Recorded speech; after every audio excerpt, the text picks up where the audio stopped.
Ito ang kadalasan na kamalian sa ating mga receiver at sender sa MLelir na dapat natin iwasan. Para madali lang po ang pag-claim natin ng pera sa MLelir.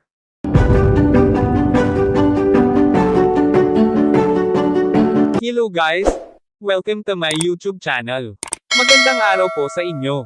Ang topic po natin ngayon guys ay ang mga kamalian na dapat natin maiwasan, lalo na sa pagkuha o pagpapadala ng pera lalo sa MLelir na galing sa ibang bansa.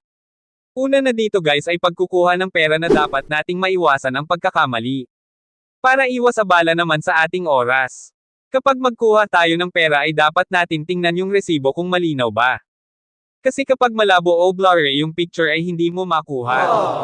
Yan po ang pinakamahalaga. Pangalawa, yung cellphone ay iniwan sa bahay o nag-copy lang po ng reference number sa papel. At pag-search po dito sa teller ay mali po yung reference number. So tandaan po natin na dadalhin talaga natin yung cellphone natin na mayroong resibo sa pagpapadala para ipapakita na lang natin doon sa teller ng MLelir. Para mabilis na lang po. Pangatlong kamalian, hindi nagtatanong sa teller or nagpa-assess ng guard kahit hindi alam kung paano isulat at ano ang tamang form na susulatan. So dapat natin gagawin ang pagtatanong kapag hindi natin alam. Pang-apat, mali po yung spelling ng pangalan na naisulat sa nagpapadala. Hindi po tugma sa dala-dala ninyong valid ID. So, dapat po kung maari ay send natin sa ating sender ang ating valid ID. Para doon siya makapag-base po at makapagsulat ng wastong spelling ng pangalan ninyo, at panglima.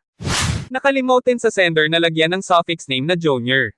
Kapag may junior at senior. So yan lang po guys ang mga na-experience ko na pagkakamali na dapat natin maiwasan para naman po hindi masisira ang araw natin. Kailangan productive tayo sa susunod pang gagawin natin. So, hanggang dito lang muna guys.